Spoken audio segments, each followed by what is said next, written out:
Bab 701. Keberlanjutan dan penangkapan ikan berlebihan. Dahi ksatria berbaju merah berkerut, bertanya-tanya apa yang mungkin dimaksud Luban.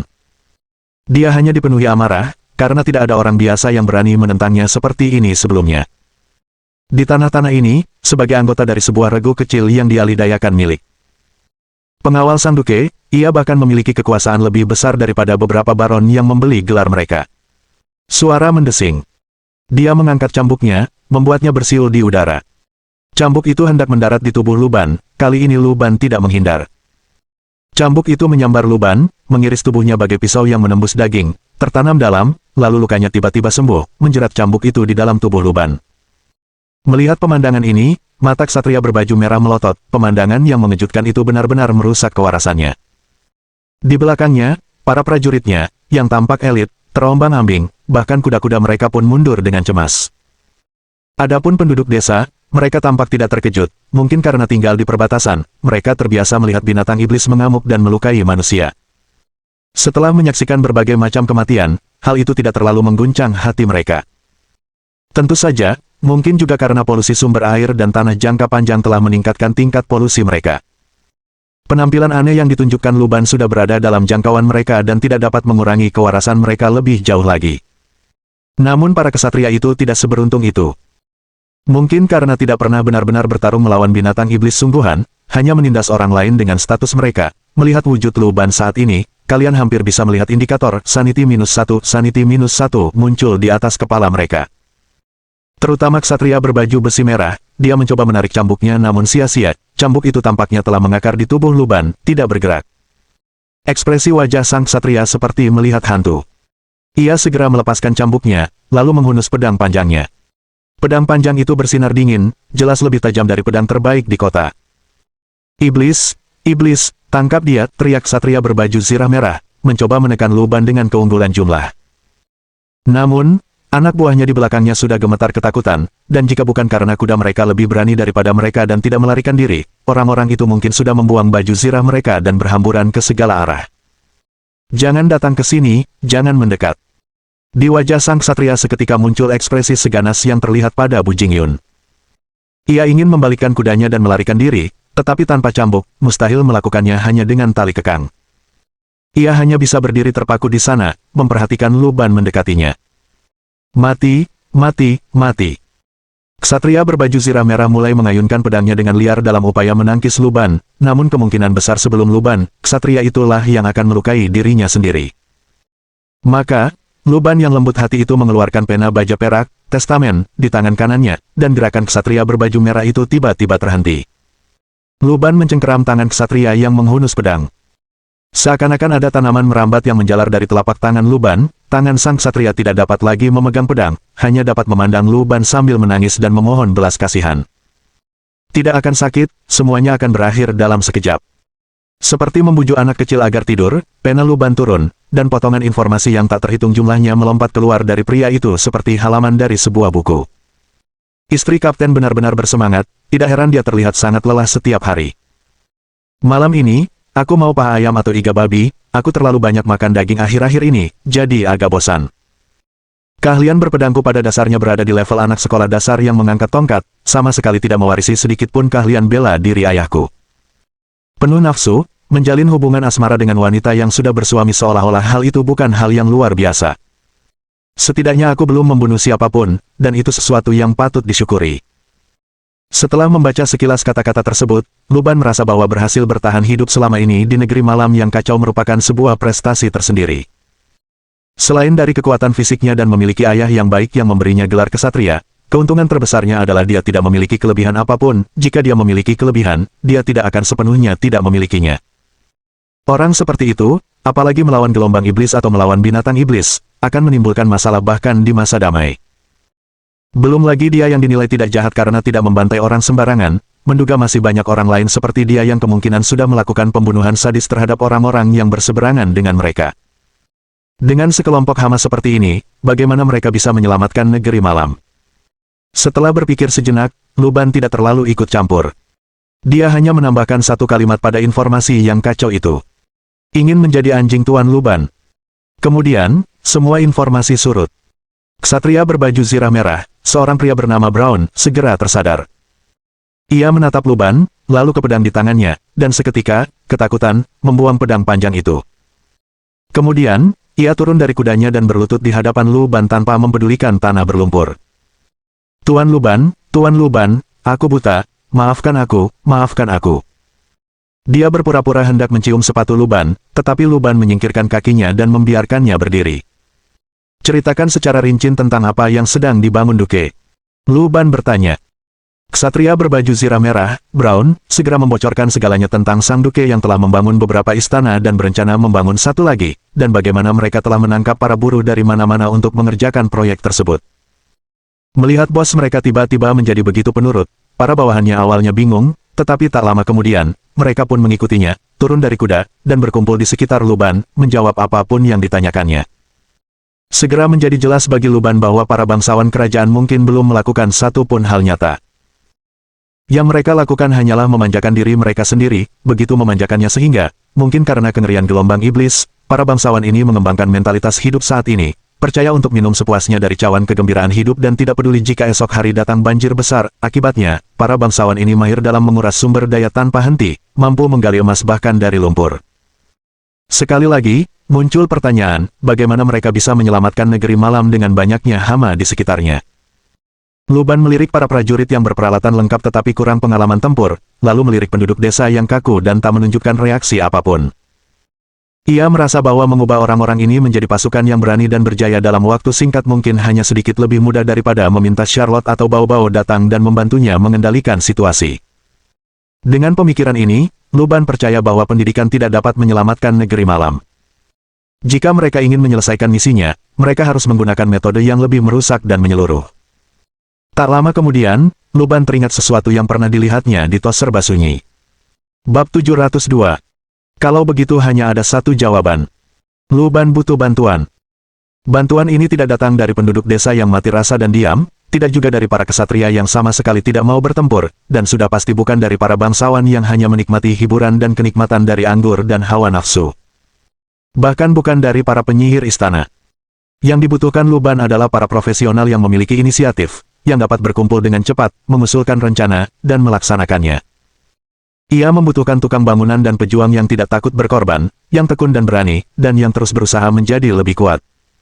Dengan pemikiran itu, Luban segera mendapat ide. Jika ada seseorang yang dapat dengan cepat beradaptasi dengan lingkungan yang berbeda dari kenyataan, yang dapat mengubah banyak hal dalam waktu singkat, mulai membangun, berkembang, dan yang tidak takut gagal dan mati, maka hanya ada satu jawaban. Luban menyuruh para ksatria menunggu di sana dan segera berlari ke rumah Baron. Sambil berlari, Luban pun berseru. Aku sudah mendapatkannya, aku sudah mendapatkannya. Mendengar kata-kata Luban, Xia dan Cui Siter keluar, diikuti oleh Baron Gero. Wajah Baron Gero berubah drastis saat melihat ksatria merah itu, dia bersembunyi di belakang Xia, tampaknya sangat takut pada ksatria itu. Apa yang sedang terjadi? Xia menatap ke arah ksatria merah yang merangkak, lalu ke arah Luban, tidak tahu apa yang mungkin telah dilakukannya. Aku sudah menemukan cara menyelamatkan Night Country dengan sekumpulan serangga ini, kata Luban. Baron Gero bingung. Maksudku penduduk desa yang baik dan ramah ini, dan para ksatria bersenjata lengkap ini. Luban mengoreksi dirinya sendiri. Apakah kamu menemukan sesuatu? Cui Siter bertanya, sudah terbiasa dengan ide-ide Luban yang aneh dan cemerlang. Baron, apakah ada rawa di dekat sini, atau semacam kolam? Luban bertanya. Rawa, kolam. Baron Gero jelas tidak mengerti apa yang diinginkan Luban. Petik 2 titik. Yah, kalau yang kau maksud itu rawa, ada satu. Letaknya di hutan, tepat di luar ladang. Karena sebelumnya ada yang tak sengaja jatuh ke dalamnya, rambu-rambu pun dipasang. Setelah berpikir sejenak, dia menunjuk ke arah ladang yang jauh. Oh, bawa aku melihatnya. Luban berkata sambil melirik lagi ke arah ksatria merah bernama Brown. Kamu, ikut dengan kami juga. Mendengar hal ini, Brown segera melompat berdiri, bersemangat mengikuti di belakang Luban seolah-olah merupakan suatu kehormatan untuk menghirup udara yang sama dengan Luban. Baron Gero berjalan di depan, diikuti Luban dan yang lainnya.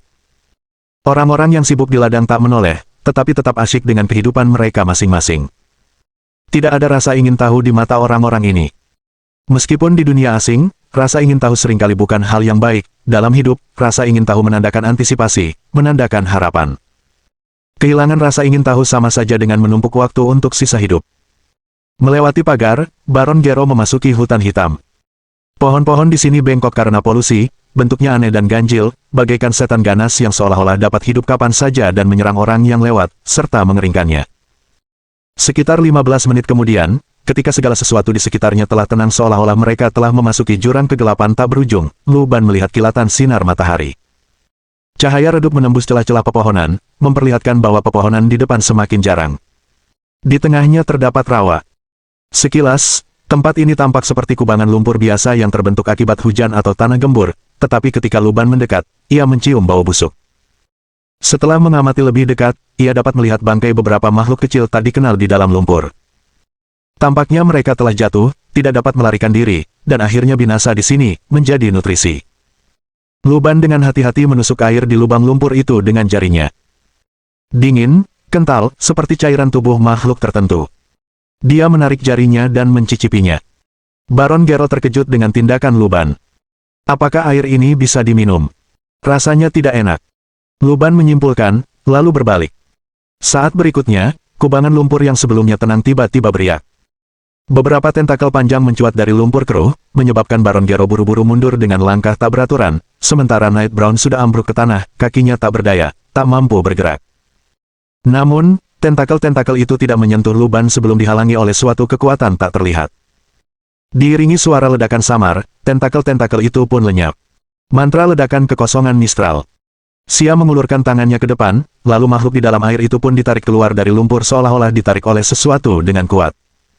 Jika aku jadi kamu, aku sarankan kamu menutup matamu. Cui Siter mengeluarkan revolvernya dari sarungnya dan, sambil berjongkok, berbicara kepada Baron Gero yang benar-benar tercengang. Ah! Saat berikutnya, makhluk itu menampakkan dirinya sepenuhnya. Itu adalah bola daging, terdiri dari berbagai kepala hewan, termasuk kepala manusia. Setiap wajah menunjukkan rasa sakit dan distorsi yang luar biasa, dan dari celah di antara kepala-kepala itu, bulu-bulu berwarna-warni berubah menjadi tentakel, mengebor liar ke sekeliling. Bulu-bulu itu bergerak cepat, salah satunya menerjang pepohonan di sekitarnya dan mengukir lubang besar yang kasar. Ah wow! Makhluk itu mengeluarkan suara merengek, seperti anak kecil yang sedang menangis. Mendengar suara itu, Baron Gero, yang sedang menutup matanya, merasakan gelombang kepanikan di dalam dirinya, tubuhnya gemetar tak terkendali. Sementara itu, Ksatria Brown yang berpakaian merah telah pingsan sepenuhnya. Sia yang tenang, meninju makhluk itu dengan tangannya yang lain. Sebuah kekuatan yang lambat namun kuat melayang di udara, dan tak lama kemudian, sebuah lekukan muncul di bola daging itu, yang kemudian meledak dengan dahsyat. Kepala, rambut, dan berbagai anggota tubuh berhamburan, terhenti oleh penghalang tak terlihat. Sepertinya makhluk ini bersembunyi di lubang lumpur. Apa yang kau inginkan darinya? Sia membersihkan tangannya dan bertanya dengan rasa ingin tahu. Stone, yang menyaksikan tindakan Sia, merasa kagum sekaligus malu, bersyukur bahwa Sia telah bersikap baik dan tidak bersikap habis-habisan saat dia menganggapnya sebagai lawan di masa mudanya. Tidak juga, aku hanya mencari sedikit suasana.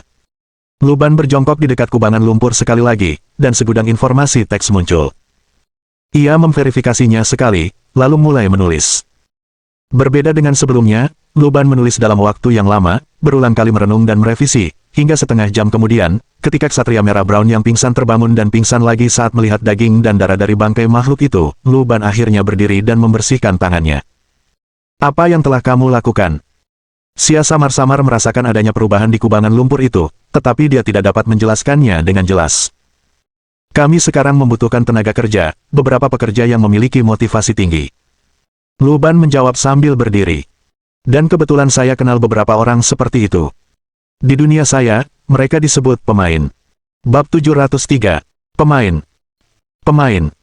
Mendengar kata itu, Stone mengungkapkan ketidakpahamannya. Dalam pikirannya, para pemain pada hakikat adalah mereka yang berbaur di kasino, dengan harapan menjadi kaya setiap hari, tetapi hasil akhirnya selalu tertangkap oleh geng dan dikirim untuk menggali kentang di suatu daerah terpencil, menghabiskan sisa hidup mereka untuk melunasi utang-utang mereka. Banyak orang salah paham terhadap gerombolan itu, mengira mereka senang memberi pinjaman bermodal riba dan senang memotong anggota tubuh orang yang tidak mampu membayar, tetapi kenyataannya, itu sama sekali bukan kebiasaan gerombolan itu. Kalau pinjaman riba tidak bisa dilunasi, geng itu cuma rugi. Anggota tubuh yang terpenggal itu bahkan tidak laku seperti daging babi, jadi geng itu tidak sekejam itu. Mereka hanya kadang-kadang menawarkan persyaratan yang tidak dapat Anda tolak. Oleh karena itu, saat Luban menyebutkan pemain, Stone tidak begitu mengerti maksudnya. Namun, Cuisiter lebih terbuka. Ia telah mendengar beberapa percakapan dan tahu betapa berharganya berdiam diri. Lebih lanjut, seseorang tidak boleh gegabah berbicara setelah mendengar perkataan Luban, karena bisa menimbulkan situasi yang sangat canggung. Benar-benar sebuah pilihan dewa yang lama. Xia pernah mengunjungi dunia Luban sebelumnya dan memiliki beberapa konsep tentang pemain, tetapi dia tidak dapat membuat hubungan antara pemain yang dirujuk Luban dan misi mereka saat ini. Tidak mungkin untuk membawa pemain-pemain itu ke Night Country. Ya, sebenarnya, aku sudah mengembangkan perangkat game di duniaku. Bayangkan saja ini seperti drama yang bisa ditonton dan diikuti sendiri. Kurasa aku bisa mencoba membawa mereka ke dunia ini, jelas Luban. Dia telah membuat beberapa perubahan pada rawa ini. Kini, rawa ini telah menjadi titik kedatangan bagi para pemain untuk turun. Maksudmu kau ingin mereka menyeberang ke sini? Bukankah itu agak sulit? Cuisiter merasa itu sungguh luar biasa. Sudah lama sejak terakhir kali ia melihat Luban, dan kini Luban telah menguasai teknologi yang memungkinkan orang-orang melintasi wilayah asing. Ini agak di luar imajinasi Cuisiter. Dia memikirkan apa yang Luban sebutkan tentang kehancurannya sendiri di dunianya dan merasakan sedikit kesedihan. Membiarkan daging melintasi wilayah asing adalah sesuatu yang hanya bisa dilakukan oleh makhluk-makhluk istimewa atau makhluk-makhluk tingkat tinggi tertentu. Tentu saja, aku tidak bisa memaksa mereka datang, lagi pula, di sini terlalu berbahaya. Menyeberang secara fisik akan membuat mereka kehilangan kekuatan terbesar mereka, jelas Luban. Perubahan yang saya buat pada rawa ini memungkinkannya menciptakan makhluk-makhluk mimetik sampai batas tertentu. Lalu, dengan menggunakan beberapa metode, saya dapat memproyeksikan kesadaran para pemain dari dunia saya ke makhluk-makhluk mimetik ini, dan pemanggilannya akan selesai. Ini hampir seperti ilmu hitam. Xia menganggap gagasan Luban sangat fantastis, tetapi di wilayah asing, segalanya mungkin terjadi, dan dia tetap memilih untuk mempercayainya. Jadi, apakah kita akan memulai pemanggilannya sekarang? Tidak, kita harus menunggu sedikit lebih lama, kata Luban sambil mengambil sebatang tongkat dari tanah. Apa yang kita tunggu? Apalagi yang perlu dipersiapkan untuk pemanggilan, tanya Stone bingung. Kita butuh sedikit waktu promosi, jawab Luban sambil menutup matanya. Sementara itu, di rumahnya, setetes Luban mulai mengembang dan segera menyerupai Luban sendiri. Akan tetapi, karena jumlah zat itu tidak mencukupi, Luban ini hanya berupa sosok setipis kertas, tidak terlihat dari samping. Luban yang kurus kering segera menyalakan komputernya, menyiapkan dokumen, dan kemudian mengirimkannya ke obrolan grup kerjanya. Siming, orang yang bertanggung jawab atas Silence Games, adalah orang pertama yang melihat dokumen Luban. Ekspresinya berubah dari bingung menjadi terkejut, lalu menjadi kerinduan dan antisipasi, dan akhirnya meledak menjadi kegembiraan belaka. Memang masih ada cara untuk menggunakannya seperti ini. Siming sangat terkesan dengan ide jenius Luban. Sejak Morningstar diciptakan, Siming merasa bahwa game ini pasti akan membawa revolusi baru ke industri game manusia. Night of Summoning Spirits hanyalah sebuah hidangan pembuka, sebuah eksperimen, game dunia terbukalah yang benar-benar akan menyebabkan perubahan kualitatif dalam Morningstar tanpa diragukan lagi. Sama seperti kemunculan beberapa MMORPG yang menandai perubahan penting dalam permainan daring, yang memikat semua pemain dengan dunianya yang luas dan autentik, permainan dunia terbuka realitas virtual pastinya dapat merevolusi seluruh industri permainan. Lagi pula, game dunia terbuka yang mengandalkan keyboard, tetikus, dan pengontrol pada dasarnya hanyalah pemain yang menjalankan operasi tertentu. Meskipun terdengar menarik untuk mendapatkan apa yang Anda lihat, sebagian besar game hanyalah pertunjukan yang diatur dalam kerangka tetap. Kini, kesempatan terbentang di hadapan para pemain, untuk terus berpegang teguh pada game-game usang itu dan tenggelam di dalamnya atau merangkul realitas virtual, jawabannya sudah jelas. Namun, satu-satunya perhatian Siming adalah waktu pengembangan game ini. Meskipun beberapa perusahaan game merilis game dunia terbuka setiap tahun, yang secara mengejek disebut sebagai pabrik kaleng, itu karena mereka memiliki alat pendamping yang matang, dan studio yang berbeda menjadwalkan perilisan mereka secara bertahap. Pada kenyataannya, masih dibutuhkan waktu 2 hingga 3 tahun untuk mengembangkan satu game. Dan bagi Luban, dengan realitas virtual dan aspek dunia terbuka yang harus dihadapi, tampaknya akan membutuhkan waktu 4 hingga 5 tahun untuk mewujudkannya, bukan? Namun berkas kedua Luban segera menyusul. Melihatnya, Siming tercengang. Itu materi promosi. Luban meminta Siming untuk merekrut penguji gelombang pertama dari forum-forum permainan domestik dan internasional, dengan putaran pertama pengujian tertutup akan dimulai keesokan paginya. Kapan tepatnya dia melakukan semua ini? Siming tidak dapat menahan rasa kagumnya. Sebelumnya, dengan Morningstar, Luban sebenarnya hanya menggunakan bengkel jalur perakitan dan saluran distribusi, materi pendaftaran, DL. Milik Siming, tanpa melibatkan Siming dalam pengembangan game yang sebenarnya. Sebagai seseorang yang berkecimpung di industri game, Siming sangat menyadari betapa sulitnya mengembangkan game dunia terbuka berkualitas tinggi. Untuk mengembangkan permainan dunia terbuka yang luar biasa, diperlukan ratusan insinyur perangkat lunak hebat yang bekerja tanpa lelah untuk mendebug dan menciptakan, hampir 1000 seniman untuk menyediakan tekstur dan material yang tampak nyata, tim perencana yang bersedia berinovasi dan berfokus pada detail, mesin permainan hebat yang dapat mendukung berbagai desain, dan, yang terpenting, seorang produser yang visioner dan sangat berbakat. Apakah Luban adalah orang seperti itu? Siming tidak berani mengatakannya, karena dari Soul Summoning Night, terobosan Luban dalam gameplay tidak begitu luar biasa. Keunggulan Soul Summoning Night terletak pada pengalaman mendalam yang ditawarkannya saat dipasangkan dengan teknologi realitas virtual, dan gameplaynya sama seperti video interaktif awal Luban. Melukis gambar di kanvas dengan komputer merupakan inovasi, tetapi menafsirkan dan menciptakan dengan piksel merupakan tindakan penciptaan sejati. Genre dunia terbuka selalu menjadi favorit para pemain, dan semua produsen game berinovasi dan menafsirkannya kembali. Luban tidak memiliki banyak pilihan gameplay yang tersisa. Akan tetapi, meski bingung, Siming tetap melaksanakan instruksi Luban, memposting pengumuman ujian di forum dan beberapa platform media sosial, dan bahkan mengundang beberapa pemain terkenal untuk pengalaman tersebut. Seketika, para pemain bersemangat. Bab 704. Uji tertutup. Dalam forum game berorientasi MMORPG domestik, Siming menelusuri rekrutmen pengujian yang diumumkan oleh tim operasi, yang mengumpulkan ratusan balasan hanya dalam beberapa menit. Wah, Luban akan merilis game baru, apakah ini game online? Dunia terbuka. Direktur Lu, aku jarang main game, jangan bohongi aku. Bukankah Night of Summoning Spirits termasuk dunia terbuka? Apakah ini dunia terbuka yang kupikirkan? Dunia di mana kita bisa berlarian bebas dan memetik apel. Kamu masih berpikir untuk memetik apel di realitas virtual. Belum cukup memetik apel di benua Hailaru. Di dunia terbuka, tentu saja, kamu pasti ingin melakukan hal-hal yang lebih seru. Pilih aku, pilih aku. Direktur Lu, cepat dan pilih aku. Aku ingin sekali jadi anjing Direktur Luban, tapi Direktur Luban bilang dia suka kucing. Tapi itu tidak masalah, karena aku cuma tikus. Sudah kuduga, bagaimana mungkin peralatan game ini tidak punya gelar penting untuk dijaga. Aku penasaran tema apa yang akan diangkat dalam game Luban, dan membayangkan mengalami adegan-adegan seram itu secara langsung membuatku sangat bersemangat. Aku mungkin gak akan terpilih, aku akan menunggu streamer yang menyiarkannya.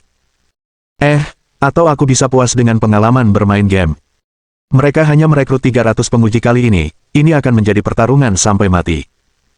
Menantikan game baru Luban, semua orang bersemangat untuk menjadi bagian dari denominator, berharap terpilih. Apapun kualitasnya, game besar pertama, Morningstar, pasti akan mencetak sejarah. Lagi pula, berpartisipasi dalam tes ini adalah sebuah keuntungan besar. Mustahil kan kalau kamu tidak bisa keluar setelah masuk ke dalam game dan harus menyelesaikan gamenya dulu untuk keluar, kan? Sementara itu, beberapa streamer yang sebelumnya telah bekerja sama dalam promosi juga menerima undangan. Old Eggplant ada di antara mereka. Tanpa melalui proses seleksi yang membosankan, ia langsung mendapatkan kode unduhan dan mulai mengunduh permainan di peralatannya.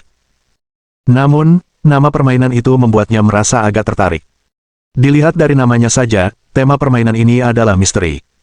Karena ini dunia terbuka, pasti ada peta yang besar, kan? Tapi ini masih uji coba, jadi petanya mungkin tidak terlalu besar. Setelah pengunduhan selesai, Old Eggplant segera mengenakan helmnya dan memasuki Laut Bintang itu. Dia melihat, di samping The Conjuring, yang telah selesai, ada pintu baru. Pintunya tampak memiliki desain yang sama kunonya tetapi bahkan lebih tua dan lebih bergaya barat daripada The Conjuring, seperti pintu masuk ke suatu kastil atau benteng. Melalui celah itu, beberapa daun hijau tua mengintip keluar. Terong tua mengulurkan tangan, mencoba mendorong pintu agar terbuka. Tetapi pintu itu seperti membeku di tempatnya, tidak dapat digerakkan apapun yang dicobanya.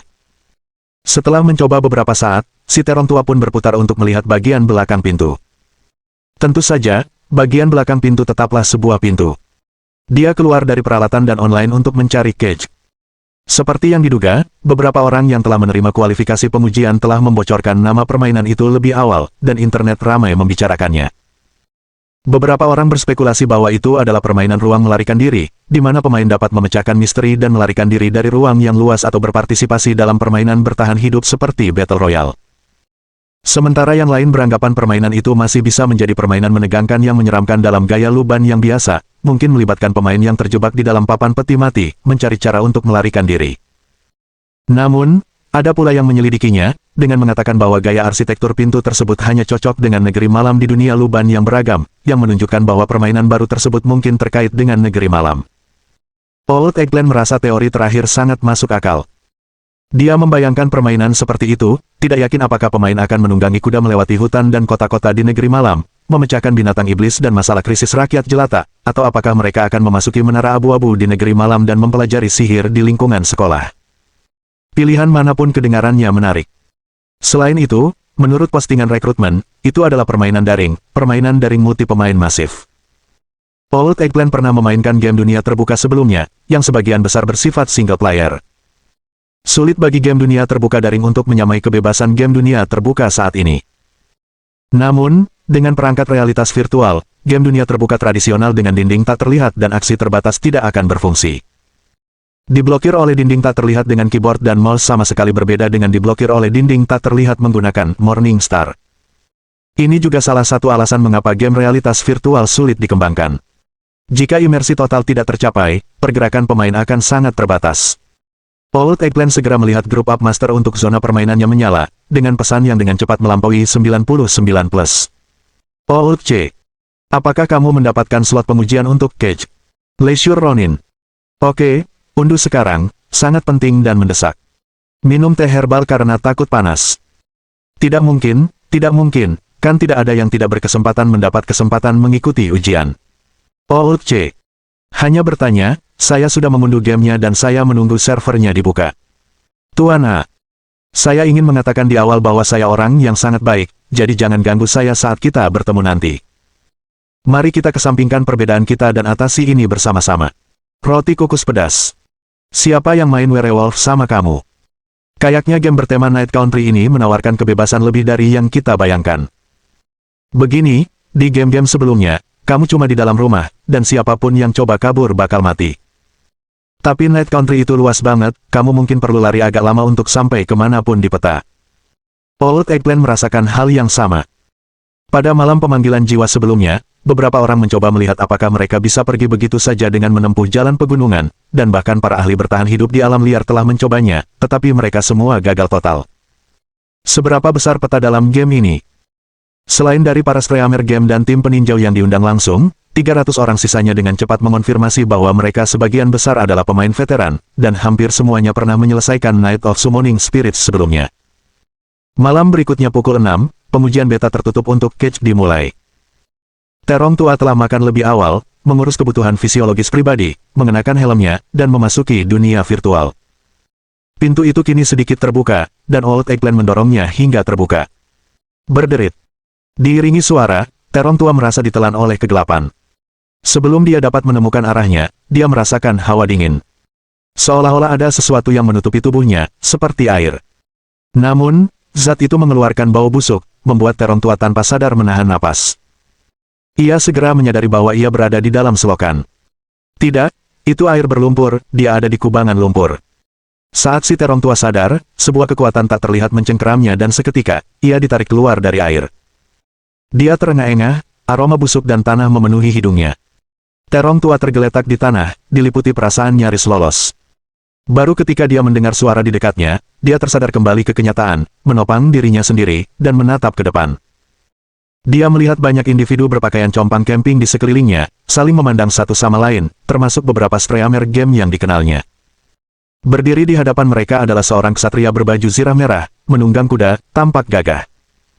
Bangun, dasar sampah. Ini bukan waktunya istirahat. Suara sang ksatria terdengar oleh si Terong tua, dan saat itulah ia menyadari bahwa ia telah memasuki permainan. Lingkungan sekitarnya berupa hutan lebat dan luas, dan di depannya tampak seorang pemandu NPC. Terong tua mencubit wajahnya yang masih berlumpur, merasakan sakitnya. Permainan ini terlalu realistis. Dia tidak dapat menahan rasa takjub. Bab 705. Laporan nomor. Si Terong tua mendesah, bukan hanya karena dia telah melihat visual permainannya. Itulah suasana keseluruhannya. Selama malam pemanggilan roh, terkurung di ruangan tertutup dan mengingat bahwa Villa Badai sebenarnya bergaya arsitektur yang lebih modern, Terong tua merasa seperti telah menjelajahi sebuah rumah kuno. Setelah menganalisis perasaan ini, ia menyimpulkan bahwa manusia memiliki kemampuan untuk mengisi kekosongan dengan imajinasi mereka. Seringkali, hanya sekilas pandang saja sudah cukup baginya untuk menyempurnakan detail yang tersisa dalam pikirannya, yang membuatnya tampak nyata. Layaknya kebanyakan game, jika latar belakangnya adalah perkotaan, seperti game bertema balap atau perang, visualnya bisa sangat realistis karena menggunakan realitas sebagai referensi. Grafis kelas atas bahkan dapat mencapai tingkat tipuan yang membingungkan antara yang asli dan yang palsu. Oleh karena itu, saat orang mengevaluasi efektivitas mesin permainan atau kualitas tim produksi, mereka kebanyakan merujuk pada pemodelan dan tekstur objek non-realistis. Oleh karena itu, selalu ada pepatah di dunia maya yang mengatakan bahwa untuk benar-benar menghargai grafis, Morningstar, seseorang harus melihat tema yang benar-benar fantastis.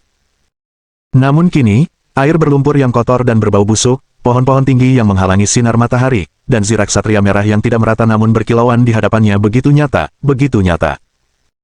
Si terong tua telah memainkan banyak sekali permainan bertemakan fantasi, kadang-kadang menunggang kuda melewati desa-desa yang bobrok, kadang-kadang berkeliaran dengan berjalan kaki di puncak-puncak yang tertutup salju, dan kadang-kadang tinggal di dalam istana-istana putih yang megah, tetapi tidak ada satupun yang dapat dibandingkan dengan apa yang dilihatnya saat ini. Lubang lumpur itu benar-benar mengguncangnya sampai ke akar-akarnya. Berdirilah dalam antrean dengan benar, saya akan menghitung jumlah orang. Brown memandang beberapa ratus orang yang merangkak keluar dari lumpur dan berteriak dengan ragu. Kalau saja Luban tidak menjelaskan sebelumnya bahwa semua orang itu dipanggil olehnya, Brown pasti sudah mengompol di tempat. Awalnya, Brown khawatir apakah orang-orang barbar yang dipanggil ini akan memahaminya, apakah mereka memiliki pengetahuan dasar dan kesopanan. Namun ketika mereka menyusun diri menjadi formasi persegi yang teratur hanya dalam hitungan detik, Brown tercengang. Dia jelas tidak tahu bahwa orang-orang barbar yang dipanggil ini, ketika mereka masih muda, semuanya pernah mengalami latihan militer. Dalam hal berbaris, tak seorang pun memahami pentingnya langkah-langkah kecil yang terkoordinasi lebih baik daripada mereka. 1, 2, kalian terlalu banyak, bisakah kalian menghitung sendiri? Brown tadinya bermaksud menghitungnya sendiri, tetapi mengingat tindakan menghitung dengan jari di depan ratusan orang adalah tindakan yang memalukan dan kekanak-kanakan, ia memutuskan untuk membiarkan mereka melakukannya. Saat berikutnya, Brown tercengang. Dia melihat orang di ujung kanan barisan tiba-tiba berdiri diam dan berteriak keras. Kemudian dia melihat ke orang di sebelahnya, yang langsung mengikutinya dengan berkata, 2, dan hitungannya terus berlanjut. Saat mereka hampir selesai menghitung, si terong tua berpikir sejenak, merasa inilah kesempatannya untuk menonjol. Dalam permainan seperti itu, membina hubungan baik dengan NPC pasti akan bermanfaat. Dia cepat-cepat menghitung, dan tepat setelah orang terakhir selesai menghitung, terong tua langsung memanggil. Laporkan, 346 hadir. Petik 2 ... Bagus, keluarlah dan kendalikan mereka, kata Brown setelah ragu sejenak, merasa orang ini agak tajam. Ia pun membiarkannya mengendalikan orang-orang. Mereka semua keluar dari lumpur, jadi mereka seharusnya berkomunikasi lebih baik satu sama lain, bukan? Brown merasakan kegelisahan mulai merayapinya. Tindakan Old Eggplant mengejutkan pemain di sekitarnya. Saat mereka berbaris tanpa sadar, mereka masih dalam keadaan kebingungan dan menyesuaikan diri dengan lingkungan baru, seperti pendatang baru melalui portal. Tetapi panggilan si terong tua segera membuat mereka sadar ini hanyalah permainan. Ini adalah permainan daring. Memiliki hubungan baik dengan NPC pasti akan membawa banyak manfaat. Lihat, orang ini baru saja menjadi pemimpin mereka, dan dia bahkan mungkin memicu beberapa misi atau alur cerita tersembunyi. Pikiran banyak pemain masih terpaku pada permainan era lama, menunggu NPC memberikan mereka misi. Tetapi ini adalah permainan dunia terbuka realitas virtual, tanpa mengambil inisiatif, bagaimana seseorang bisa berharap mendapatkan sesuatu? Tuan Ksatria, apa yang harus kita lakukan sekarang? Si terong tua, mengikuti kebiasaannya memainkan permainan serupa, mempertimbangkan kata-katanya dengan hati-hati sebelum bertanya. Kita akan kembali ke kota, hutan ini sangat berbahaya, jangan terlalu jauh dariku. Brown menjawab, jelas senang dengan sikap orang ini. Tuan Knight, betapa menyenangkannya hal itu terdengar. Dia membalikkan kudanya, memimpin kelompok itu maju, dengan beberapa ksatria berbaju zirah perak berjaga di samping mereka. Terong tua berjalan di garis depan, cukup penasaran dengan keadaan sekelilingnya. Menurut apa yang dikatakan sang ksatria, ini pasti hutan hitam negeri malam. Negeri malam memiliki gelombang iblis, tempat ini penuh dengan serangan monster yang tak terhitung jumlahnya, mungkinkah misi utama permainan ini adalah melawan gelombang iblis? Terong tua ingin mengulurkan tangan dan menyentuh pohon-pohon di sekitarnya, tetapi sebelum ia dapat mengangkat tangannya, ia mendengar keributan dari belakang. Sambil menoleh, dia melihat seorang pemain yang gelisah telah berangkat. Terong tua tertegun, lalu segera mengerti. Karena ini adalah permainan dunia terbuka, tidak ada batasan apapun terhadap apa yang dapat dilakukan pemain. Beberapa mungkin memetik apel di pinggir jalan, memanjat gunung bersalju tanpa memicu alur cerita awal, yang lain mungkin menjelajahi dunia dan kembali dengan senjata lengkap sebelum melawan bos pertama. Kebebasan adalah tema utama permainan. Pemain itu mungkin hanya ingin melihat apakah hutan itu sekadar tekstur atau ruang yang dapat dijelajahi. Berbahaya, sial, apa dia tidak takut mati? Brown secara naluriah ingin memanggilnya, tetapi kemudian teringat apa yang dikatakan Luban, pemain, ini adalah makhluk panggilan khusus yang akan bangkit kembali jika mereka mati, jadi dia menjadi sedikit penasaran. Dia melihat orang itu berlari semakin dalam ke dalam hutan dan segera menghilang dalam bayangan. Brown menunggu beberapa menit ketika tiba-tiba rawa mengeluarkan gelembung-gelembung, dan sebuah tangan muncul dari dalamnya, membuat Brown merinding. Pemain yang sebelumnya melarikan diri kini merangkak keluar dari rawa, tanpa tanda-tanda ketakutan atau kebingungan di wajahnya, melainkan kegembiraan yang luar biasa. Teman-teman, nggak ada tembok tak terlihat, sialan, ini keren banget, nggak ada tembok tak terlihat, bebas lari. Tapi aku tersandung tanaman merambat di tengah jalan, lalu tiba-tiba ada bunga yang memakanku, sialan, sakit banget, tapi keren banget. Dia dengan gembira menceritakannya kepada yang lain. Brown benar-benar tidak dapat memahami mengapa orang ini begitu gembira dan gembira setelah dibunuh oleh binatang iblis, seakan-akan yang baru saja ditemuinya bukanlah makhluk yang mengerikan melainkan seorang putri yang sedang dalam kesusahan. Mendengar perkataan orang ini, orang lain pun ikut bersemangat untuk mencoba, yang membuat Brown agak khawatir. Meskipun orang-orang ini tampaknya mampu dibangkitkan, tidak baik membuang-buang waktu di sini, monster-monster itu mungkin mengikuti jejak mereka ke sini, dan saat itu, dia tidak akan mampu mengurus orang-orang ini. Saat Brown ragu-ragu, Old Eggplant angkat bicara. Semuanya, kurasa kita harus menjalankan misi utama dulu, kalau tidak, dengan perlengkapan kita saat ini melawan monster liar, pasti akan mengakibatkan penyiksaan berulang. Lagi pula, kita bahkan belum punya tutorialnya, ayo kita lanjutkan saja. Mendengar kata-kata Old Eggplant, semua orang setuju. Bagian terpenting dari pengujian adalah perkembangan, eksplorasi di luar tugas semacam itu dapat menunggu hingga rilis resmi. Tak lama kemudian, antrian kembali teratur, menunggu Brown memimpin jalan. Brown, yang mendengarkan diskusi mereka, tidak mengerti sepatah kata pun. Misi utama, tutorial, apa sebenarnya maksudnya? Tapi, pemain, ini tampaknya tidak berencana untuk kabur lagi. Itu hebat. Memikirkan hal ini, Brown berdeham dan berkata, aku akan membawamu menemui Baron. Ayo, semuanya. Bab 706. Pedang di tangan, ikuti aku. Berjalan melalui hutan, Terong tua tiba-tiba merasa seolah-olah dia kembali ke masa kuliahnya, dalam perjalanan malam selama pelatihan militer. Merasa nostalgia, dia ingin menyanyikan sebuah lagu. Bisakah dia bernyanyi dalam game ini? Terong tua bertanya. Laporkan, Tuan Ksatria, bolehkah kami bernyanyi? Mendengar kata-kata Old Eggplant, Brown hampir jatuh dari kudanya. Untuk apa nyanyian ini? Bukankah mereka takut menarik perhatian monster dari hutan hitam? Tidak, kau tidak boleh berisik di sini. Tunggu sampai kita keluar dari hutan, baru kau boleh bernyanyi sepuasnya. Brown buru-buru membujuknya. Terong tua tak punya pilihan selain menyerah. Menyanyikan Return from Target Practice, sambil berbaris dalam formasi memang akan menjadi hal yang indah. Untungnya, mereka tidak jauh dari tepi hutan.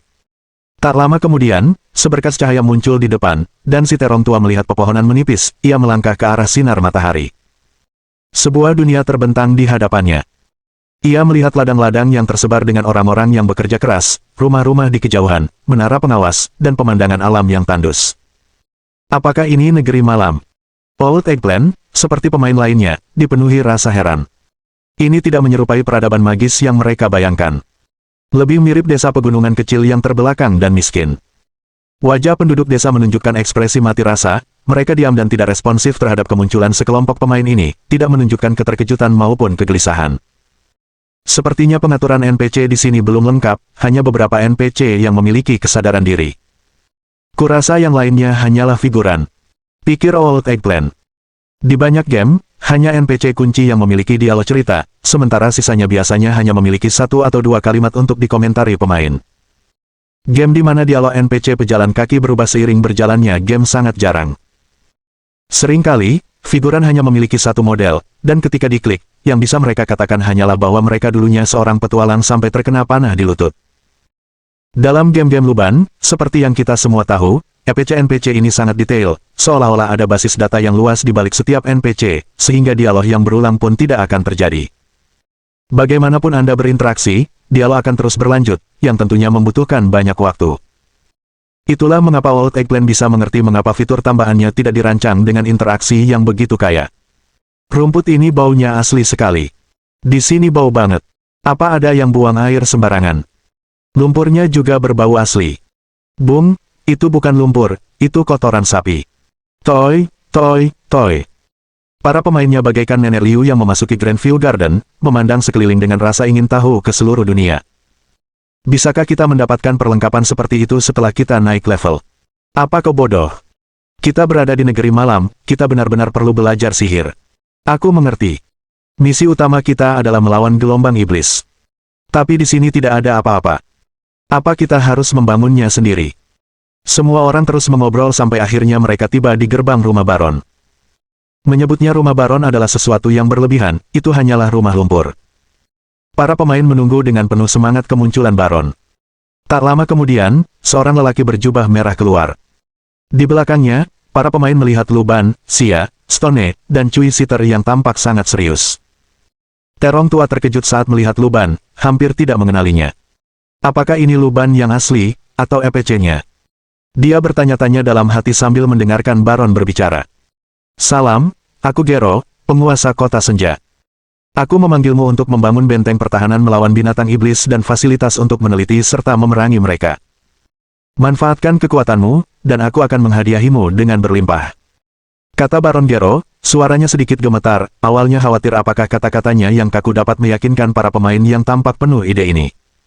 Namun tampaknya kekhawatirannya tidak berdasar. Begitu Baron Gero selesai berbicara, para pemain menjadi gelisah. Sial, keren banget. Kita benar-benar akan melawan gelombang iblis, keren banget. Bisakah kita ganti profesi jadi pesulap? Aku selalu ingin membuat bola api. Aku yakin karakter-karakter itu mentornya. Misalnya, kalau ketemu Xia, kamu bisa ganti profesi jadi penyihir, dan kalau ketemu Old Cui, kamu bisa jadi penembak atau semacamnya. Jadi, apa yang akan kamu lakukan jika kamu menemukan Luban? Mulai gila. Jadi ini game memungut sampah dan bertani, iya. Nggak ngangka bakal jadi pengangkut batu bata di dunia nyata, ternyata malah jadi pengangkut batu bata di game juga. Saya pemain Minecraft lama, membangun rumah adalah keahlian saya. Pemain yang berbeda memiliki ekspektasi yang berbeda, tetapi tidak seorang pun mempertanyakan kata-kata Baron Gero. Itu membuatnya bingung. Berdasarkan pengamatannya, orang-orang ini, seperti Luban dan yang lainnya, seharusnya mendapatkan pendidikan yang baik, memiliki kesadaran mandiri, dan tampaknya memiliki inisiatif yang kuat. Mengapa orang-orang seperti itu mau mendengarkan seorang baron yang tidak mencolok dan tampak tidak memiliki kemampuan bertarung? Namun, bertentangan dengan harapan, mereka menerima apa yang dikatakan Baron Gero selami bernapas, dan segera menyusun berbagai rencana. Aku akan memimpin. Pada saat itu, Luban berjalan mendekati Baron Gero dan berbicara. Semuanya, aku bisa menyediakan peralatan dan perkakas untuk dibeli di sini, tapi kalian harus membawa kembali bahan-bahan yang berguna untuk membeli peralatan dasar. Pergilah ke hutan hitam dan ubahlah menjadi ladang kita. Pergilah. Luban menunjuk ke arah hutan hitam yang jauh. Semua pemain menoleh untuk melihat. Menatap hutan yang rimbun dan berbagai makhluk yang mungkin hidup di sana. Mata mereka segera menampakkan kilatan keserakahan. Meskipun mereka miskin, hanya mengenakan pakaian, pasti ada banyak hal yang berharga di hutan itu. Dengan pemikiran ini, para pemain menjadi bersemangat. Mode ini agak mirip Don't Starve, bedanya kita mulai dari markas. Kita bisa mengambil beberapa cabang dulu, atau mengumpulkan buah. Kamu bisa mengumpulkan batu untuk membuat senjata, untuk memburu monster-monster itu. Aku berencana untuk melihat-lihat desa terlebih dahulu, mungkin ada alur cerita tersembunyi. Oh ya, bukankah Baron tadi bilang tentang mempelajari binatang iblis? Kalau kita tangkap binatang iblis hidup-hidup dan bawa pulang, seharusnya ada lebih banyak hadiah, ya. Dimulai dengan sebuah batu, dan semua peralatan akan dijarah. Coba pikirkan, orang yang baru saja menjelajah jauh ke dalam hutan itu sudah disingkirkan, yang berarti ada monster di kedalaman hutan. Kalau kita bergerak cepat, kita bisa menyapu pinggiran hutan dulu. Setelah semua orang selesai, baru kita bisa memasuki bagian dalam yang lebih menantang. Sekarang giliran siapa cepat dia dapat. Petik 2. Para pemain segera beraksi. Dalam permainan bertahan hidup dari multi pemain berskala besar semacam ini, Old Eggplant memiliki banyak wawasan. Ia tahu bahwa sumber daya awal terbatas, dan maju lebih awal akan membuat Anda tetap unggul setiap saat. Jadi, dia memutuskan untuk mendekati ksatria itu terlebih dahulu menggunakan statusnya sebagai pemimpin tim, dengan harapan bisa mengamankan beberapa senjata. Terong tua mendekati Brown dan mulai berbicara dengan nada negosiasi. Tuan Knight, begini, aku sudah mengatur tim untukmu. Mungkin kau bisa memberiku senjata.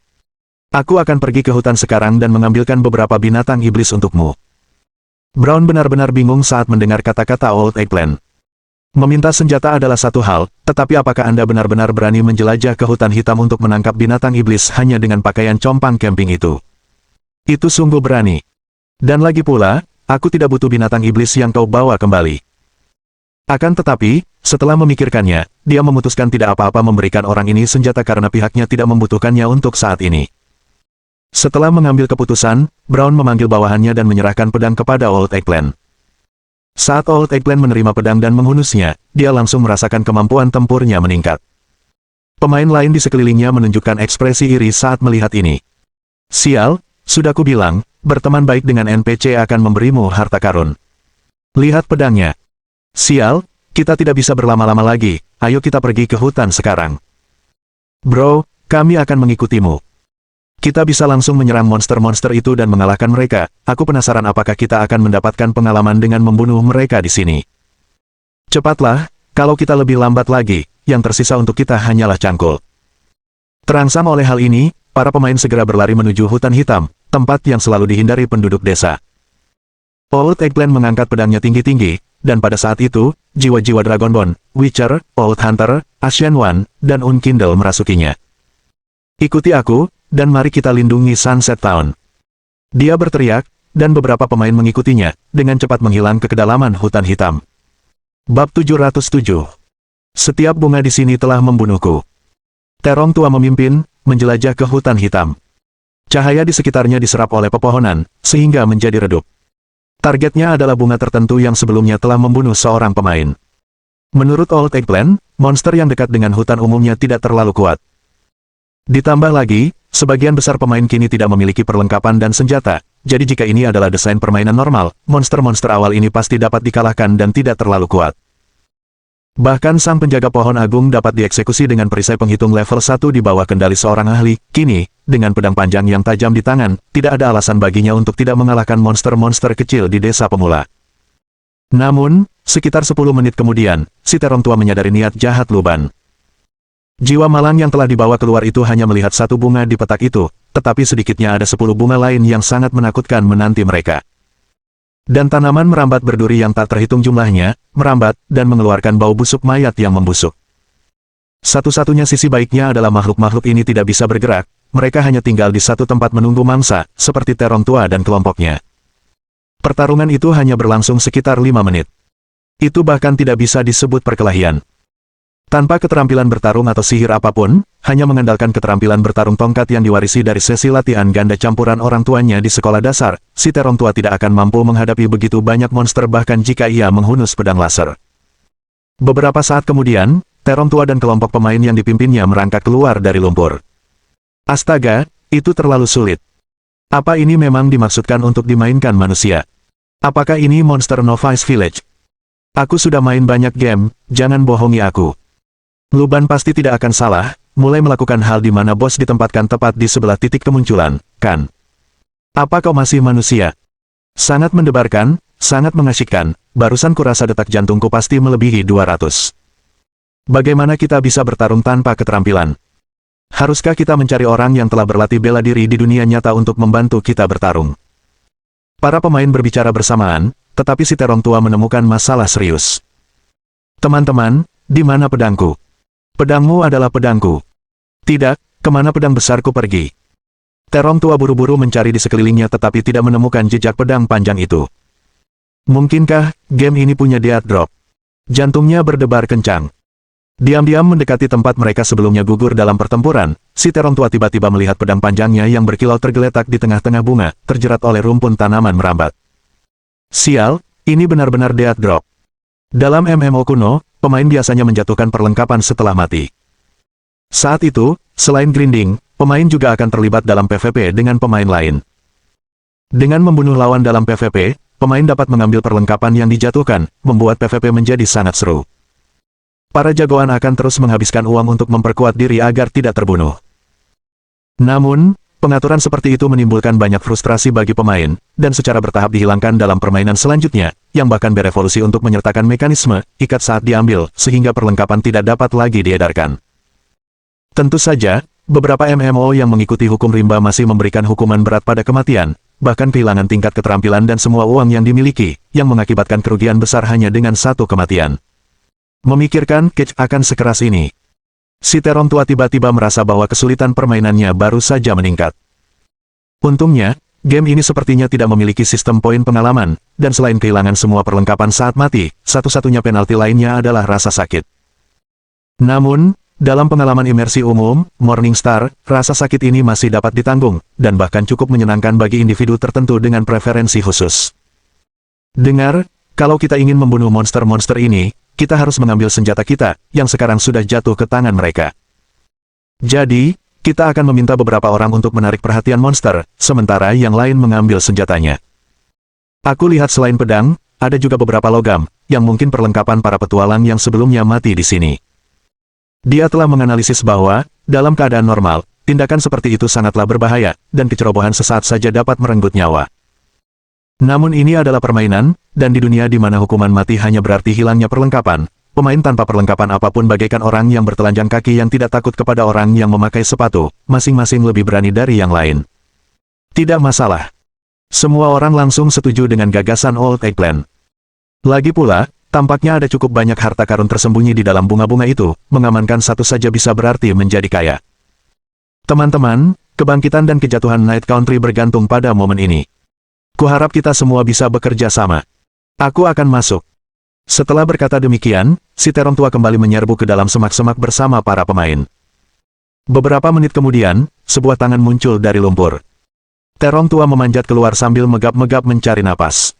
Sial, kita tidak bisa mengalahkan mereka.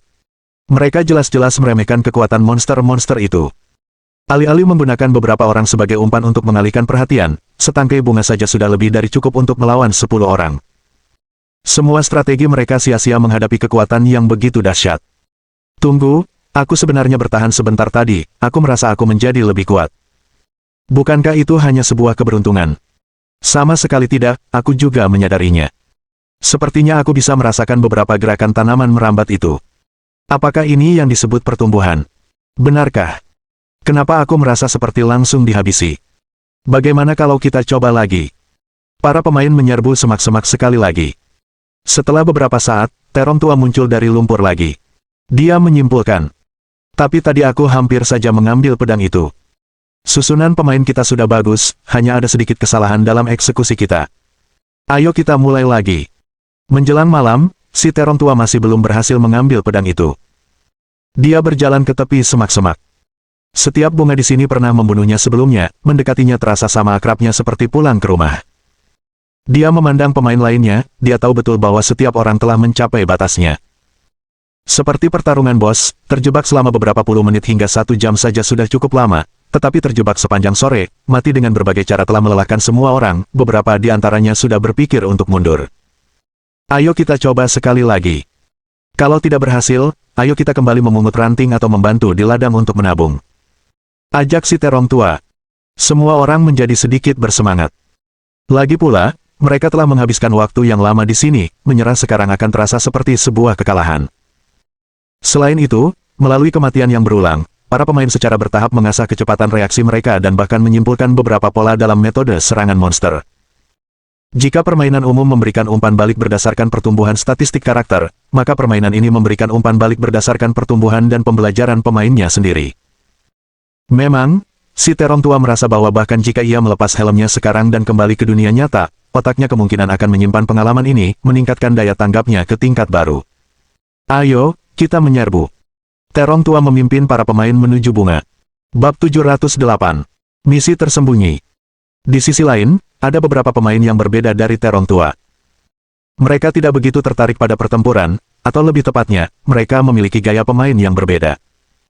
Beberapa pemain menikmati tantangan bermain dengan peralatan terburuk dan mengandalkan keterampilan mereka untuk mengalahkan musuh yang kuat. Namun ada pula yang tidak mencari sensasi pertarungan jarak dekat, melainkan kepuasan karena berhasil mengalahkan lawan sepenuhnya.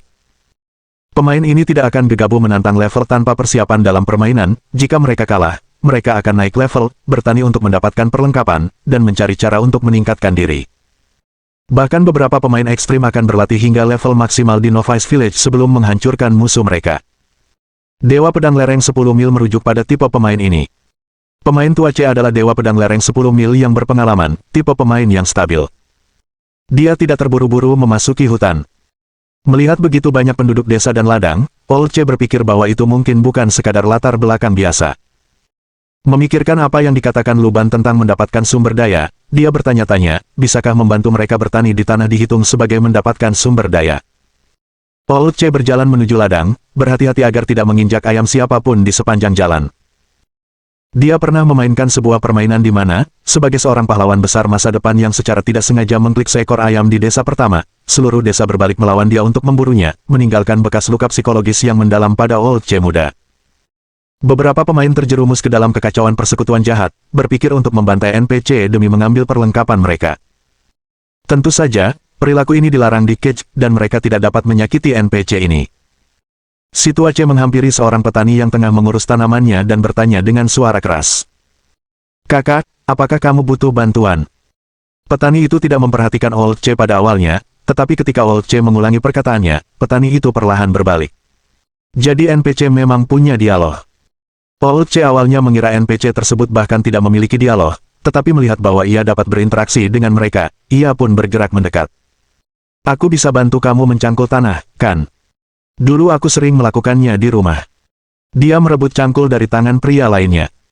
Sebagai seorang gamer berpengalaman, Old C tahu bahwa NPC jenis ini sebagian besar adalah tsundere, yang tidak menunjukkan kebutuhan mereka yang sebenarnya, dan jika Anda terus maju dan membantu mereka, Anda bisa mendapatkan lebih banyak lagi sebagai balasannya. Ini adalah pencarian tersembunyi. Petani itu, yang setengah terkejut dan setengah kalah kekuatan, dirampok cangkulnya. Tepat saat dia hendak berbicara, dia melihat Old C mulai serius mencangkul tanah. Petani itu berdiri di sana, tidak yakin harus berkata apa. Dia tidak mengerti mengapa orang ini tiba-tiba ingin menolongnya padahal dia tidak punya sesuatu yang berharga untuk diberikan sebagai balasannya. Petani itu terdiam sejenak, lalu pergi ke tepi ladang, mengambil garpu rumput, dan mulai membersihkan gulma di tempat lain. Setelah beberapa saat, ketika kerja lapangan selesai, si tua C menyeka keringatnya, sudah lama ia tidak berolahraga seperti ini, dan meskipun lelah dan basah kuyup, ia merasa segar kembali. Dia kembali kepada petani itu dan berkata, "Saudaraku, aku sudah selesai mencangkul tanahmu." Mendengar perkataan Pak Tua C, si petani memandang ke arah tanah, tidak yakin apa yang harus dikatakan. Petik 2. Terima kasih. Hanya itu saja yang dapat dia jawab pada akhirnya. "Aku sudah selesai mencangkul tanahmu, saudaraku." Old C mengulanginya, mengubah susunan kata untuk berjaga-jaga seandainya sistem tidak mengenalinya. Dia menunggu petani itu memberikan hadiahnya. Petani itu tidak tahu apa yang dilakukan orang di depannya berulang kali, jadi dia hanya bisa mengulanginya. Apakah itu masih belum cukup? Si tua C bertanya-tanya dalam hati. Memang, ia pernah menemukan beberapa game yang pengembangnya sangat cerdik, sebuah misi tidak akan langsung memberikan hadiah, atau bahkan memberikan umpan balik. Misi harus terus-menerus dipicu dan diselesaikan selama beberapa hari sebelum akhirnya bisa menerima hadiah tersembunyi. Melihatnya dari sudut pandang ini, membantu petani dengan pekerjaannya mungkin memang menjadi bagian dari rantai pencarian tersembunyi. Melihat Pak Tua C sedang berpikir keras, petani itu pun ikut merenung sejenak. Orang itu telah membantunya bertani begitu lama, rasanya pantas memberinya semacam imbalan, tetapi ia jelas tidak punya uang. Mengingat hari sudah mulai malam, mengapa tidak mengajaknya makan? "Apakah kamu ingin datang ke rumahku untuk makan?" kata petani itu. Si tua C terkejut, apakah dia benar-benar sedang memicu semacam rencana tersembunyi. Dia langsung menerima dan mengikuti petani itu pulang. Sepanjang jalan, pemain lain menatapnya dengan ekspresi penasaran. Bagaimana dia bisa melakukan itu? "Tadi aku melihatnya membantu bertani, mungkinkah kamu mendapat imbalan karena membantu bertani?" Namun tidak ada perintah tugas, bahkan tanda seru pun tidak ada. Pernah main game sebelumnya? Tentu saja, game seperti itu tidak punya daftar tugas, semuanya harus dipicu sendiri. Apakah sudah terlambat untuk membantu bertani sekarang? Setelah mengetahui bahwa Old C telah memicu alur cerita baru, para pemain pun berbondong-bondong ke lapangan. Mereka membantu menyiangi, menyiram, menyekop kotoran sapi, dan bahkan menyapu jalan. Penduduk desa saling berpandangan, bingung. Apa sebenarnya yang ingin dilakukan sekelompok orang ini? Mereka belum pernah melihat orang seperti itu sebelumnya, membantu orang asing secara aktif tanpa mengharapkan imbalan apapun, persis seperti para utusan dewa dalam mitos. Namun mereka bukanlah utusan para dewa, melainkan dibawa oleh para pengembara, yang dibawa oleh Baron.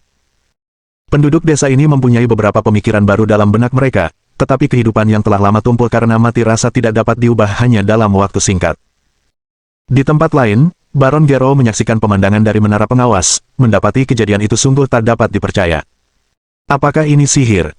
Dia belum pernah melihat mantra seperti itu, makhluk yang dipanggil ini memiliki cara berpikir seperti manusia, dan bahkan tampak jauh lebih pintar daripada orang biasa.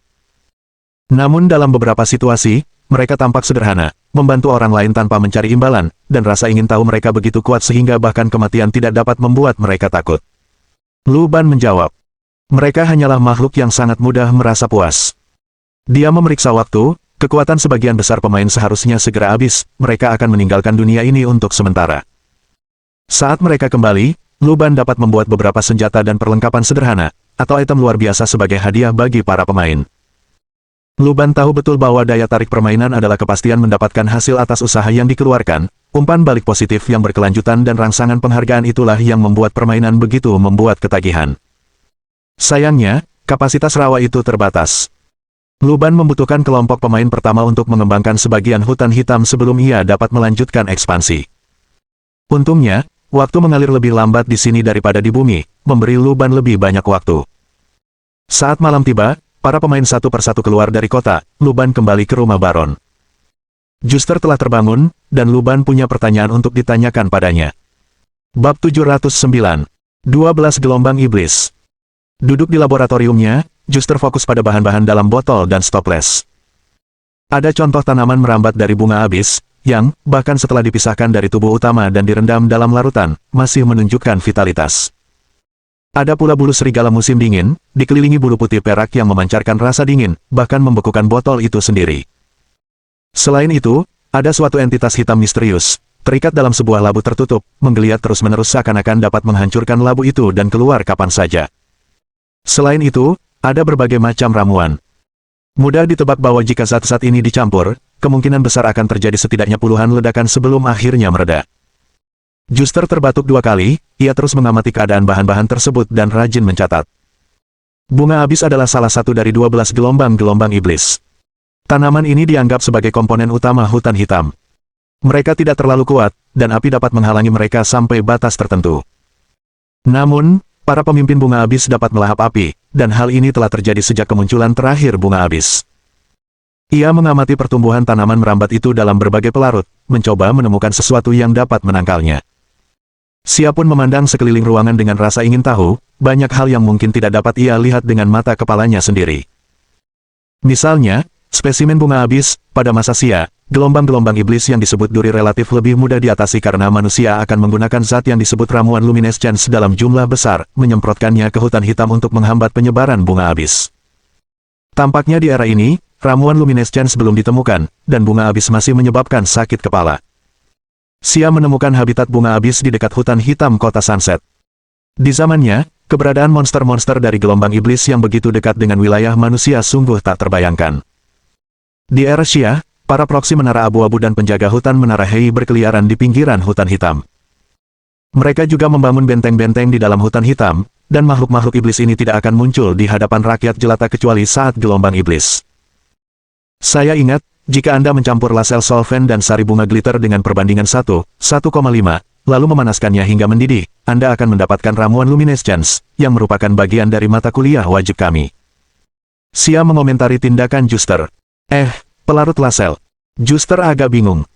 Sia menunjukkan botol di tangan Juster. Ramuan dalam botol itu berwarna kuning jernih, dan tanaman merambat abis yang terendam di dalamnya tidak bergerak, seolah-olah ada sesuatu yang menghentikan pertumbuhannya. Sepertinya itu infus kotoran burung badak, saya akan mencobanya. Juster mengambil pelarut baru dari rak dan mencampurnya dengan sebotol pelarut perak lain yang berkilau sesuai rasio yang disebutkan Sia, lalu merebusnya. Ruangan itu langsung dipenuhi bau busuk yang bisa membuat siapapun memuntahkan sarapannya. Lagi pula, Lassel solvent, yang diberi nama berdasarkan penemunya, pada hakikat adalah air tinja, dan merebus tinja bukanlah kegiatan yang terdengar menarik bagi siapapun, terlepas dari domain asing mana mereka berada. Cui Sitter tiba-tiba menyesal duduk di sana menyaksikan perbincangan antara keduanya, merasa mual di tenggorokannya, ia langsung pergi ke jendela dan muntah sebanyak-banyaknya. Xia, di sisi lain, tidak terpengaruh. Selama berada di menara abu-abu, bau yang lebih busuk pun sudah biasa tercium, ia bahkan ingin makan sesuatu. Setelah pelarutnya mendidih, Juster menuangkannya ke dalam labu lain dan menambahkan sulur bunga abis yang menggeliat perlahan ke dalamnya. Sesaat kemudian, sulur bunga abis berhenti bergerak, dan permukaannya mulai memutih, seperti kulit jari manusia yang mengelupas karena terlalu lama direndam air. Kulit luar sulur terkelupas, memperlihatkan bagian dalamnya yang berwarna kemerahan seperti daging. Tak lama kemudian, sulur itu hancur berkeping-keping. Adegan ini cukup mirip dengan apa yang pernah disaksikan Xia sebelumnya. Ketika gelombang iblis bunga abis menyerang, para penyihir akan menyebarkan larutan-larutan ini dari menara-menara tinggi. Selama konsentrasinya mencukupi, larutan-larutan ini akan menyebabkan tanaman merambat bunga abis layu dengan cepat, menghambat perkembangannya. Dikombinasikan dengan api, selama 3 hari bulan darah, metode semacam itu setidaknya dapat menghemat penggunaan sebagian besar obor roh di hari pertama. Tentu saja, pada hari kedua dan ketiga, saat pemimpin bunga abis dan klannya muncul, metode fisik tersebut menjadi tidak memadai dan hanya para penyihir yang hampir tidak mampu menahan ancaman tersebut. Sungguh menakjubkan, jika ramuan ini bisa diproduksi massal, apakah mungkin untuk sepenuhnya menahan gelombang iblis bunga abis? Juster menggumamkan beberapa patah kata, lalu tiba-tiba tampak agak sedih. Nona Xia, sepertinya bunga abis belum sepenuhnya terhapus di masa depan, kan? Tiba-tiba dia menatap Xia. Xia mengangguk. Mereka belum memberitahu Juster tentang yang dipilih oleh dewa, tetapi setelah beberapa percakapan dengan Xia, Juster dengan cepat menduga bahwa mereka berasal dari masa depan. Harus dikatakan, Juster memang cukup cerdas, sama seperti beberapa saat sebelumnya. Jika bunga abis telah dimusnahkan sepenuhnya, maka ramuan yang menargetkan bunga abis seharusnya tidak ada dalam pengetahuan umum Xia, apalagi menjadi bagian penting dari kurikulum seorang penyihir.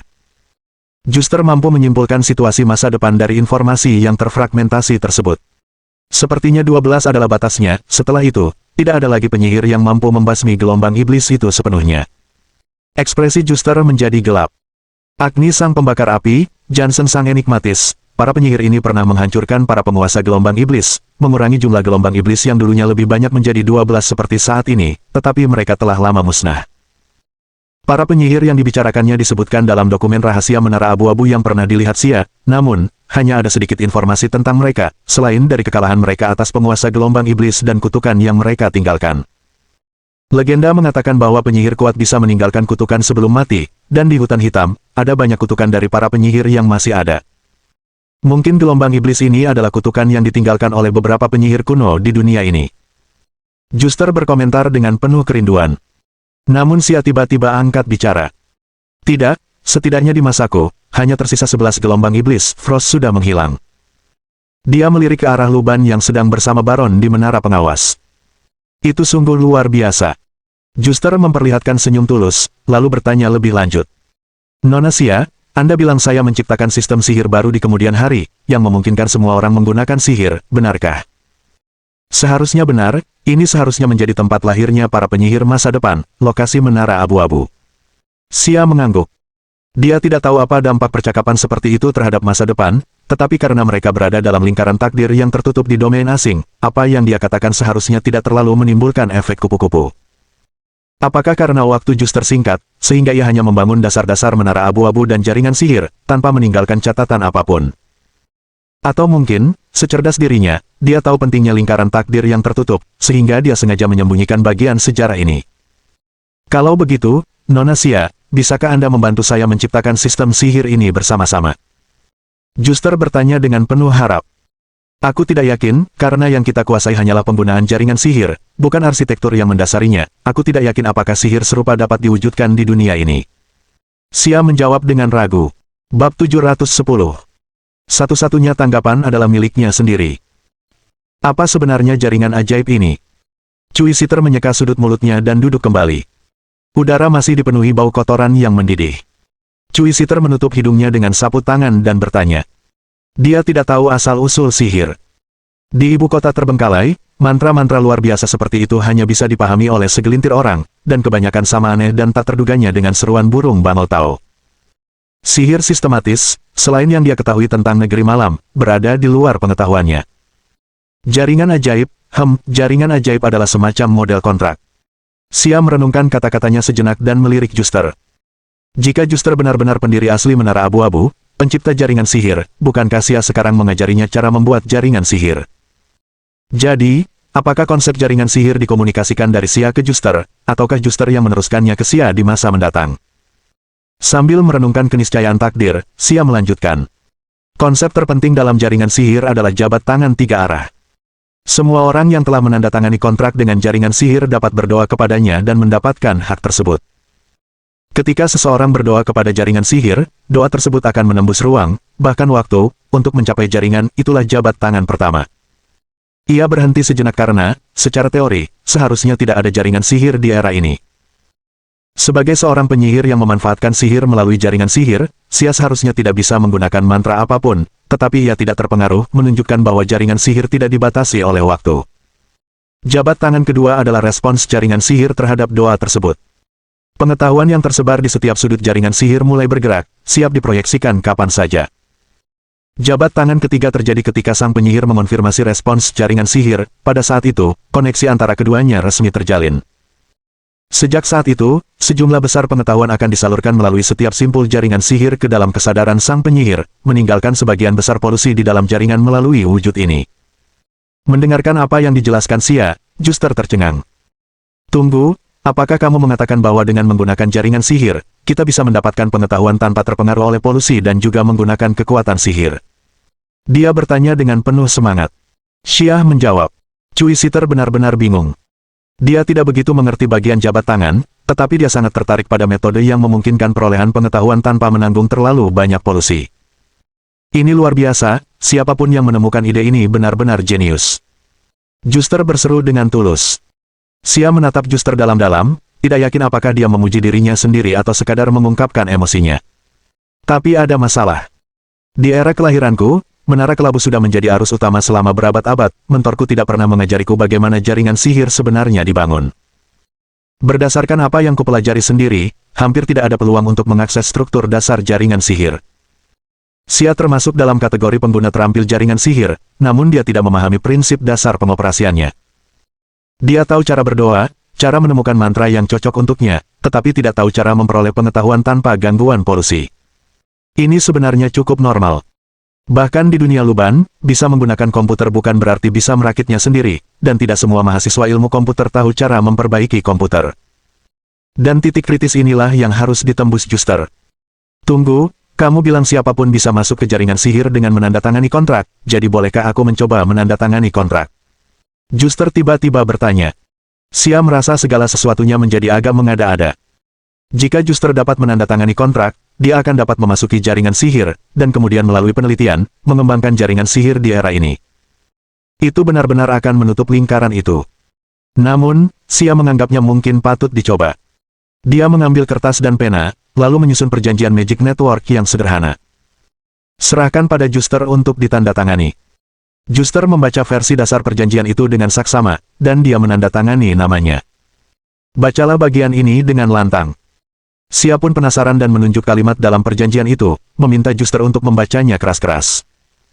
Pengamat Menara Abu-Abu, aku mohon kepadamu untuk pengetahuan, kebenaran, dan realitas segala sesuatu. Penyihir muda itu membaca teks itu dengan fokus, dan tiba-tiba, area di sekelilingnya meredup. Segala sesuatu di laboratorium menjadi kabur dan ambigu.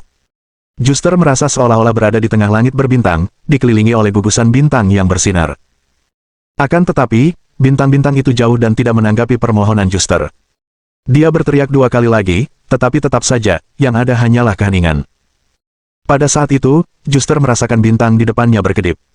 Sebelum dia bisa melihat lebih jelas, Juster sudah kembali ke laboratorium. Bagaimana hasilnya? Xia bertanya dengan rasa ingin tahu, tetapi melihat keadaan Juster, dia menduga itu mungkin tidak berhasil.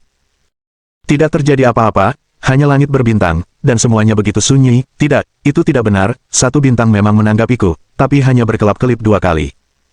Juster mengatakan kebenaran. Bintang-bintang itu terasa sangat jauh bagiku, hampir seperti makhluk ilahi. Petik 2. Memang, setahu saya, di zaman kuno, apa yang sekarang disebut mantra adalah anugerah dari para dewa, dan jaringan sihir hanya mengubah cara sihir dianugerahkan. Intinya tetaplah pengetahuan yang diberikan oleh para dewa tersebut. Jelas Xia. Para dewa memberikan pengetahuan kepada para penyihir pertama, dan kemudian api pun menyala di seluruh negeri. Pengetahuan ini terus diwariskan, membentuk sistem sihir negeri malam, dan tujuan awal para penyihir ini adalah untuk menjangkau para dewa dan memperoleh lebih banyak pengetahuan. Inilah asal-muasal yang dipilih oleh para dewa. Jaringan sihir negeri malam pada hakikat mengubah beberapa yang dipilih oleh dewa di masa lalu menjadi sesuatu yang dapat diikuti oleh semua orang.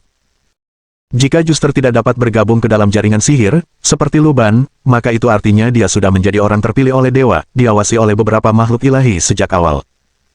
Dalam kehampaan yang gelap gulita, mungkin orang yang menanggapi Juster hanyalah versi masa depan dirinya sendiri. Xia merasakan beberapa emosi muncul. Namun, tampaknya Juster tidak dapat memasuki Magic Network. Demikian pula Cui Sitter juga mencoba, dan tentu saja ia tidak berhasil menandatangani kontrak. Xia menduga jika dia dipilih oleh Silent Lens sebelum menandatangani perjanjian Magic Network, dia mungkin juga tidak akan bisa menjadi penyihir. Namun, adegan tadi menginspirasi saya. Juster tiba-tiba berkata, meskipun polusi yang dibawa oleh pengetahuan tidak dapat dihapus, menurut apa yang Anda katakan, Nona Xia, polusi tersebut dapat diblokir oleh jaringan sihir. Jadi, saya pikir, mungkinkah para makhluk ilahi itu telah menyerap polusi tersebut atas nama para pengguna? Coba pikirkan, mengapa disebut jaringan sihir? Karena struktur seperti jaring dapat mendistribusikan beban yang ditanggungnya. Tapi bagaimana ini bisa tercapai? Xia bertanya tanpa sadar. Mungkin ada beberapa cara, misalnya. Juster berkata dengan lembut. Memperbudak semua makhluk ilahi. Mohon dukungan dari omom ante-ante sekalian. Buat subscribe atau sharekan novel Mimin ke Facebook kalian, agar channel Mimin bisa terus berkembang. Dengan begitu, Mimin bisa lebih semangat untuk up novel seru lain ke depannya. Buat teman-teman yang sudah subscribe dan sharekan novel Mimin, Mimin ucapkan terima kasih sebanyak-banyaknya. Sekiranya teman-teman menghadapi masalah video diputar dalam bahasa Inggris, coba tukar kepada bahasa Indonesia original melalui cara ini. Semasa mendengarkan, pencet tombol setting di atas kanan video, pilih audio track dan tukar bahasa.